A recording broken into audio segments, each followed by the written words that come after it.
안녕하세요. 옴스입니다. 오늘은 미리 준비하는 삼성그룹 자소서 3번 항목 최신 사회 이슈를 준비할 수 있는 7가지 이슈를 준비해 봤습니다. 반응이 좋으면 2탄, 3탄도 준비할 계획입니다. 먼저 첫 번째는 스튜어드십 코드입니다. 기관 투자자들의 적극적인 경영 참여를 의미하는 단어고요. 작년도 우리나라 대표 기관 투자자이자 연기금이라고 할 수 있는 국민연금이 지금 투자하고 있는 기업들의 경영 활동에 적극적으로 참여하겠다는 의사를 밝힌 바 있습니다. 이 스튜어드십 코드가 갖는 긍정, 부정적인 측면 모두 있는데요. 기업들의 투명, 책임 경영 또는 주주가치 제고를 한다는 측면에서 긍정적이지만 지나친 경영 간섭이나 자율성을 침해함으로 인해 그런 기업들의 사업활동을 저해하거나 아니면 정치적 수단으로 전락할 수 있다는 점이 단점으로 부각되고 있습니다. 해외에서는 이 주주권한 행사를 하는 이 행사만을 별도로 하는 기관을 별도로 설립해서 그 주주 의사결정을 할 수 있는 권한을 별도로 위탁해서 운영하고 있는데요. 이런 식의 해외 사례들을 좀 같이 접목시켜서 이야기를 풀어간다면 이 올바른 스튜어드십 코드 정착을 위한 여러분들의 생각을 좀 얘기해 볼 수 있을 것 같습니다. 두 번째는 탈원전 이슈라고 좀 얘기를 해보고 싶습니다.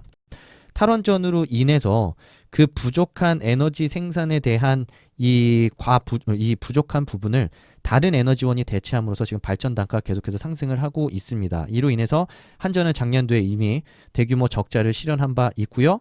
이는 지금 어떤 식으로 변화가 되고 있냐면 이 발전 단가의 상승이 가게에서 쓰고 있는 전기세, 기업들이 소비하고 있는 산업용 전기 가격을 올리고 있습니다.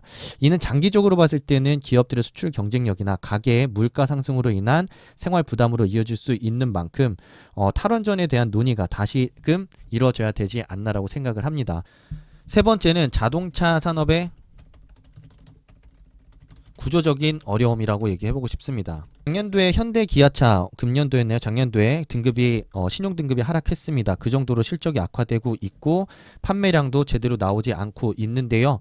앞으로 4차 산업혁명의 핵심 기술이라고 할 수 있는 자율주행자 기술은 이런 관련 전후방 산업에 미치는 파급 효과가 매우 크기 때문에 현대기아차의 이런 위기, 현대기아차의 실적 악화는 우리나라의 국가 경쟁력 제고와도 상당히 큰 부분이 연결되어 있다고 할 수 있습니다. 그렇기 때문에 앞으로 지금 이 자동차 산업이 직면한 위기를 어떻게 극복해 나갈 것인지에 대한 이슈는 이 산업, 우리나라 국가 전체의 산업적인 관점에서 봤을 때 중요한 이슈라고 생각이 들고요. 앞으로 해결해 나가야 될 과제들이 굉장히 많습니다. 지속적으로 상승하고 있는 임금 문제, 중국에 좀 집중되어 있는 각종 생산, 판매 설비들이나 이 판매량 자체를 좀 이제 전 세계적으로 좀 분산시켜야만 이번 코로나 사태나 아니면 사드 사태와 같은 이 돌발적인 상황으로 인한 변동성을 줄일 수 있다라고 생각이 듭니다. 그렇기 때문에 이건 꼭 자동차 산업의 어려움 측면에서도 볼 수 있지만 제조 산업 혹은 글로벌 사업을 영위하고 있는 기업들이 앞으로 어떤 식으로 사업 전략을 좀 더 분산시키거나 좀 더 전략적으로 가져가야만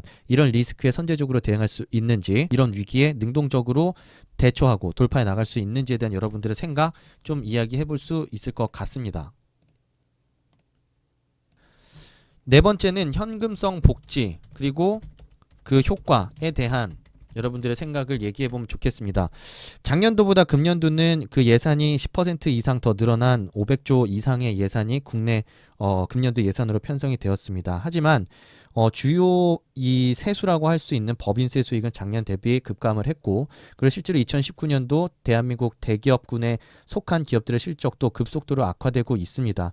이런 상황에서 신생아를 낳을 경우 700만 원의 이 지원금을 지원한다든지 각 지자체별로 서로 이 인구를 뺏기지 않기 위해서 각종 이런 현금성 유인책들을 펼치고 있고, 청년수당이나 아니면은 기초연금 상승 등 다양한 이런 현금성 복지들이 전방위적으로 시행되고 있습니다. 물론 이를 통해서 모두가 이제 사회적 재분배 기능을 수행한다는 측면에서 긍정적인 측면이 있지만, 갈수록 산업 경쟁력이나 우리나라 이제 기업 경쟁력들이 저해되고 세수가 줄어드는 과정에서 이런 현금성 복지만에 집중하는 게 과연 옳은 부분인지에 대한 생각을 제고해 볼 필요가 있고, 그렇다면 이런 현금성 복지가 아니라 어떤 식의 사회적 복지를 풀어갈 때 우리나라 발전에 필요한 기저를 다지고 기틀을 다지고 시스템을 갖추고 5년 10년 뒤에 정말 올바른 대한민국의 성장을 이끌어 나갈 수 있는 이런 재분배를 할 수 있는지에 대한 여러분들의 생각도 좀 해보시면 좋을 것 같습니다. 그런 측면에서는 삼성이 잘하는 것들이 굉장히 많다고 생각이 들어요. 부품사, 협력사들과 전방위적인 협력 시스템을 구축한다든지 자기들이 가지고 있는 빅데이터에 기반한 SCM 시스템이나 컨설팅 시스템들을 자신들의 협력사나 하청사들한테 적용해서 해외 진출이나 사업의 어떤 원활한 이 확대에 직접적으로 도움을 주고 기여함으로써 상생의 어떤 모델을 보여줬단 말이죠. 이런 것들은 어떻게 보면은 현금성적인 현금 지원적인 성격에서 그치는 게 아니라 그들이 자생하고 성장할 수 있는 기반과 기틀을 다졌다라는 측면에서 굉장히 좋은 사례라고 할 수 있는데, 이런 사례들을 같이 접목시켜서 자소서를 써보는 것도 굉장히 좋은 접근이 될 거라고 생각을 해봅니다. 다섯 번째는 파격적인 산업 변화에 대한 이야기를 해보고 싶습니다. 이 아마존 뱅크가 온다라는 내용으로, 아마존이 IT 기업에서 시작했지만 이제는 이 플랫폼 하나의 플랫폼 기능으로서 소비자들에게 그 플랫폼을 기반으로 한 금융, 각종 금융 서비스까지 점차 확대되면서 IT 기업이 금융 기업으로 변모하고 있다라는 내용입니다. 이런 내용은 이제 기존의 그 산업의 강자였던, 혹은 어떤 경쟁자가 없었던 산업들이 어느 한순간에 무너질 수 있고, 앞으로 이렇게 파격적으로 변화하는 시대에서 얼마나 선도적이고 얼마나 파격적으로 변화를 해야 되는지에 대한 이런 인식을 기업들에게 줄 수 있다라는 관점에서 이 기사들도 한번 들여다보면 좋을 거라고 생각을 하고요.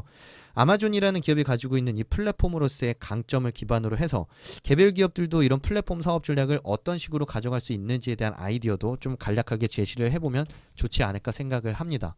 자, 여섯 번째입니다. 여섯 번째로 드리고 싶은 얘기는 작년도에 아마다스에서 독일에 건설했던 수십 명만으로도 몇십만 켤레의 운동화를 만들 수 있는 스마트 팩토리를 작년도에 그 공장을 폐쇄하겠다는 내용이 발표가 됐습니다. 이 기사를 통해서 우리는 과연 4차 산업혁명이 실효성이 있는지에 대한 고민을 해볼 필요가 있습니다. 여기저기서 너도 나도 IoT 기술, 각종 빅데이터, 스마트 팩토리와 같은 아름다운 기술에 대한 이야기를 하고 있는데, 이게 과연 실정에 맞게 적용이 되고 있는지, 기업들이 비용을 투자한 만큼 그 효과를 거둘 수 있는지에 대한 재점검이 필요한 시점이라고 생각하고요. 어떤 식으로 어떻게 접목을 시켜 나가야만 우리가 원하는 변화와 혁신, 효과를 거둘 수 있는지에 대한 인식을 바꿔줄 수 있는 좋은 사례라는 측면에서 이런 부분도 여러분들이 이 이슈로 한번 써볼 수 있지 않을까 싶습니다. 다들 뭐 4차 산업혁명이 중요하다고만 얘기를 할 테니까요. 자, 일곱 번째는 이겁니다. 20대. 인증샷으로 명품 구매를 뽐내고 있는 20대, 파격적으로 변화하고 있는 소비 트렌드, 파격적 소비 트렌드 변화에 대한 이야기입니다. 기존의 합리적이고 이성적으로 우리가 이해할 수 있었던 소비자의 구매 행태들이 굉장히 빠르게 변하고 있습니다. 구매력이 없고 돈을 벌지 않는 10대, 20대를 중심으로도 이런 플렉스라는 용어가 생겨나면서 이런 파격적이고 과격한 소비들이 계속해서 일어나고 있고요.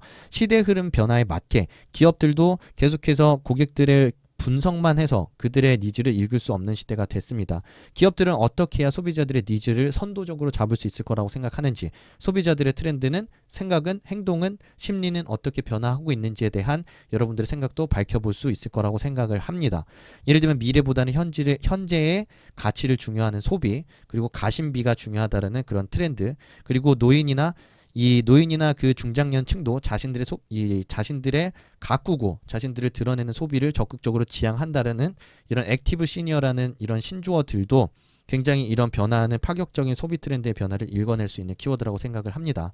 이런 키워드들과 이런 변화하는 트렌드들 잘 정리를 해보고, 기존의 산업군에서 어떤 식으로 고객군의 이 트렌드를 따라가야 되는지, 어떻게 좀 더 선도적으로 신규 시장을 열고 고객들의 마음을 사로잡을 수 있는지에 대한 여러분들의 생각들 제시해 볼 수 있을 거라고 생각이 됩니다.